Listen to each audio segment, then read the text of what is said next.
আর মাছ তরে আজকে আমি দইরাই ছাড়ুম। আমার যত গভীরেই যাওন লাগবো আমি যামু, কিন্তু তরে আমি দইরাই ছাড়ুম। তোমরা এই যে ব্যক্তিটিকে দেখতে পারছো, ইনি হলো হরজেলে। ইনি হলো একজন বাঙাল মানুষ।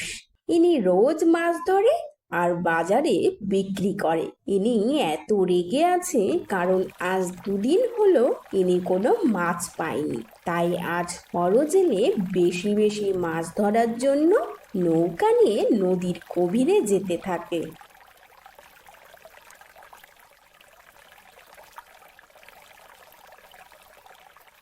এই জায়গাটা ঠিকঠাক মনে হইতাছে, এনই তাইলে জালডি ফালাইয়া দেখি।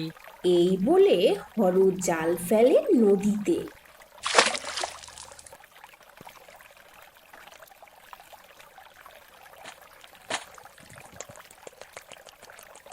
আরে বাহ, আজকা তো আমি অনেকগুলান মাছই পাইছি। আজকার ব্যবসাটা বালাই হইব। জায়গা আজ আর তাইলে দেরি করুম না। হর যখনই ডাঙায় যাবে বলে তৈরি, তখনই একটি বিশাল শিংওয়ালা মাছ এসে ওইখানে হাজির হয়। পুরি হালা, এত বড় মাছ! পালা হর পালা, নাইলে তোরেই খাইবো। এই বলে হর নৌকা নিয়ে ছুটতে থাকে নিজের জীবন বাঁচানোর জন্য।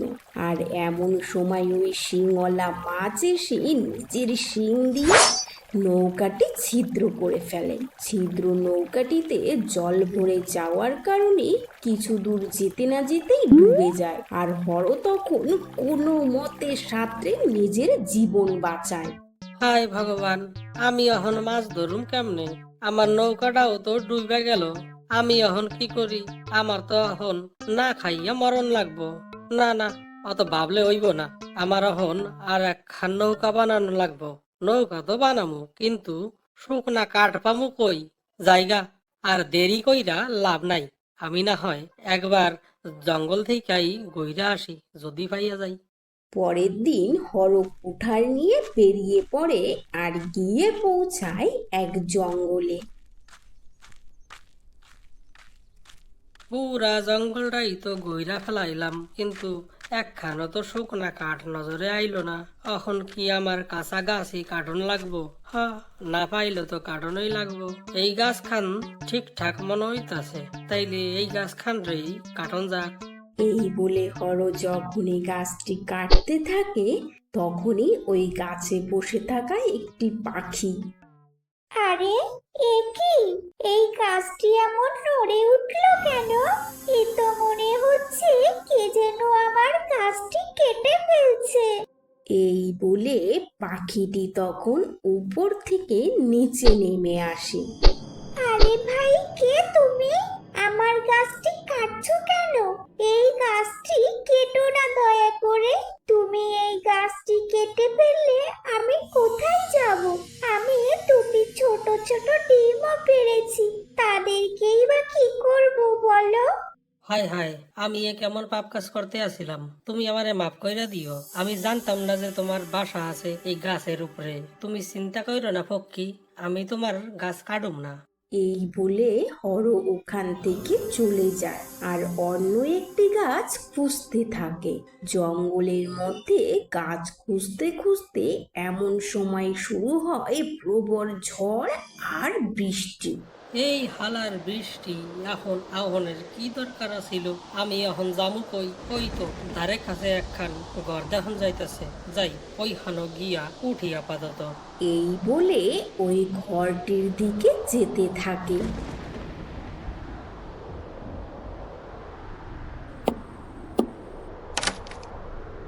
প্যান নাম দাদু, আমি এই গ্রামেই থাকি।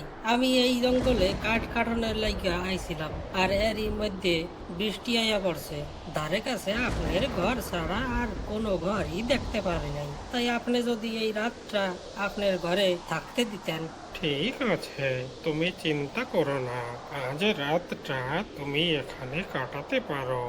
এই বলে বৃদ্ধা লোকটা তখন হরকে ভেতরে ডেকে নেয়। ভেতরে যেতেই দেখতে পায় এক বৃদ্ধা মহিলা ঘরে রান্না করছে। হর বেশি কথা না বাড়িয়ে সোজা গিয়ে পড়ে থাকা একটি মাদুরের উপর শুয়ে পড়ে। বলছি, তোমার কি কোনো আক্কেল জ্ঞান আছে কি নেই? একটি বাইরের লোককে ভেতরে নিয়ে আসলে, বলি এখন আমরা আমাদের রাজকার্যখানা কি করে করি বলো তিনি? এই সব কথা ভেতর থেকে শুনতে পায় হর। হর তখন চিন্তা করে, এরা নিশ্চয়ই আমার কাছ থেকে কিছু লুকাচ্ছে। হর তখন কিছুই না শোনার ভান করে চুপটি মেরে শুয়ে থাকে। আরে গিন্নি, তুমি চিন্তা করতেছো কেন? আমি তো আছি নাকি? শোনো গিন্নি, ওই লোকটা এখন ঘুমিয়েছে। ওর ঘুম ভাঙার আগেই আমাদের ফিরে আসতে হবে। তুমি এক কাজ করো গিন্নি, আমি আগে যাচ্ছি, তুমি সাবধানে আমার পেছন পেছন আসো। এই বলে বৃদ্ধ লোকটি ওই ঘরে থাকা সিন্দুকটির কাছে যায়। তারপর সিন্দুক থেকে একটি কালো টুপি বের করে নিজের মাথায় পরে নেয়। গিলি গিলি ফু, ছু মন্তর ছু। এই মন্ত্র বলা মাত্রই বৃদ্ধ লোকটি অদৃশ্য হয়ে যায়। এরপর বৃদ্ধা মহিলাটিও সিন্দুকটির কাছে যায়। একইভাবে বৃদ্ধা মহিলাটিও অদৃশ্য হয়ে যায়। আর এই সব কিছুই হর আড়াল থেকে দেখতে পায়। আরে বাপ রে বাপ, আমি এইটা কি দেখতে পাইলাম? বুইরে বেটা তো জাদু জানে মনে হইতাছে। এই কথা বলে হর তখন এগিয়ে যায় ওই সিন্দুকটির কাছে। আরে এইটা আবার কি? আচ্ছা, তার মানে এই কালা টুপি হইল জাদু টুপি। ঠিক আছে, আমিও তাইলে একটু পয়রা দেখি কেমন জাদু হয়। এই বলে হর তখন টুপিটি পরে নেয়।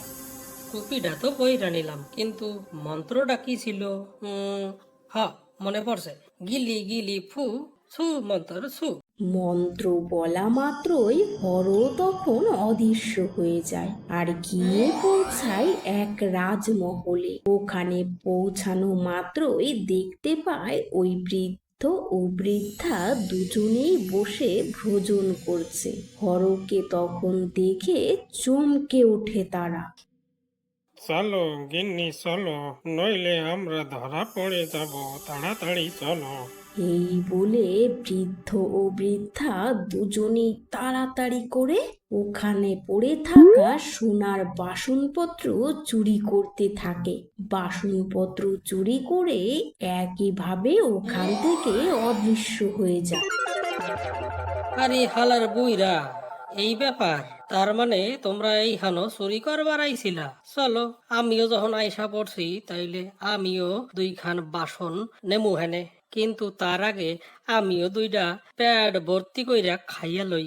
রাজবাড়ির খাবার বইলা কথা, আর কোনোদিন পাইমো কি না কে জানে। এই বলে হর তখন এক থালা খাবার নিয়ে বসে পড়ে। খাবার খেতে খেতে সে ভুলেই যায় যে তার আবার ফিরতে হবে। আরে বাহ, রাজবাড়ির খাবার যে এত সুস্বাদু তা তো আমি আগে জানতাম না। এত সুস্বাদু খাবার খাওয়ানোর পর একটুখানি না ঘুমাইলে তো পুরা খাবারটাই বেকার। এই বলে হর তখন ওখানে ঘুমিয়ে পড়ে। ঘুমোতে ঘুমোতে পরদিন সকাল হয়ে যায় আর তখনই ওখানে রাজবাড়ির কাজের লোক এসে হাজির হয়। চোর চোর চোর, সেপাহী তাড়াতাড়ি এসো, চোর আজ তোকে ধরতে পেরেছি। এরপর সিপাহী হরকে ধরে নিয়ে রাজ দরবারে হাজির করে। মহারাজ, আমারে ছাইরা দেন, আমি কোনো চোর না মহারাজ। আমি তো একজন জাইলা, নদীতে জাল ফেলাইয়া মাছ ধরি। আচ্ছা, তার মানে তুই আমার রান্নাঘরে জাল ফেলে মাছ ধরতে এসেছিলি নাকি? আইগা রাজা মশাই, আমি এখন আপনারে কেমনে বুঝাই আমি এইখানে কেমনে আইছি। থাক থাক, অনেক হয়েছে, তোর আর আমাকে বোঝাতে হবে না, আমি সব বুঝেছি। তোর একটা উচিত শিক্ষার দরকার। সিপাহী, এটাকে কাঠগড়ায় নিয়ে গিয়ে বেঁধে রাখো, আমি আসছি। রাজার আদেশ শুনে সিপাহী হরকে নিয়ে গাছের গুড়ির সাথে বেঁধে রাখে। সিপাহী, এই চোরকে এক্ষুনি জীবিত জ্বালিয়ে ফেলো। না না মহারাজ, আমারে আপনি এত বড় সাজা দিয়েন না। আপনি আমারে কারাগারে বন্দি কইরা রাখেন, আর তা না হইলে আপনি আমারে চাবুক দিয়া মারেন, কিন্তু জ্যান্ত ফুরাইবেন না দয়া কইরা। আমার রাজ্যে চোরদের সাজা মৃত্যু, মরতে তো তোকে হবেই। এ কেমন জায়গায় ফাইসা গেলাম রে বাবা, আমি এখন কি করি? কমনে বাসি। হ্যাঁ, একখানা বুদ্ধি আইছে। আচ্ছা মহারাজ, আপনি তো আমারে মাইরাই ফেলাইবেন, তাইলে আমার শেষ ইচ্ছাটা পূরণ কইরা দেন দয়া কইরা। হ্যাঁ হ্যাঁ, এইটুকু তো আমি করতেই পারি। বল তোর শেষ ইচ্ছাটা কি? মহারাজ, আমার কালা টুপি খান হইল আমার পরাণের কলজা, তাই আমি মরণের আগে আমার টুপিটা পইরা মরতে চাই মহারাজ। সিপাহী, যাও ওর কালো টুপিটা এনে পরিয়ে দাও তাড়াতাড়ি। সিপাহী তাড়াতাড়ি গিয়ে হরর টুপিটা এনে পরিয়ে দেয়। গিলি গিলি ফু ছুন্তর ছু, গিলি গিলি ফু ছুমন্তর ছু। এই কথা বলা মাত্রই হর ওখান থেকে কাঠের গুঁড়ি সহ অদৃশ্য হয়ে যায়, আর ওখানে থাকা সবাই ভয় পেয়ে এক এক করে পালাতে থাকে। আর ওদিকে হর গিয়ে পৌঁছায় সেই নদীর কূলে অজ্ঞান অবস্থায়। এমন সময় হরর বন্ধু নর এসে হাজির হয়। আরে হর ভাই, কি হইয়েছে তোমার? কেই বা এমন হাল কইল তোমার? আরে নর ভাই, সব কথাই কমু তোমারে, আগে আমার দড়ির বাঁধনটা তো খুইলা দাও। নর তখন হরর বাঁধনটা খুলে দেয়, আর হর তখন সব কথা খুলে বলে নরর কাছে।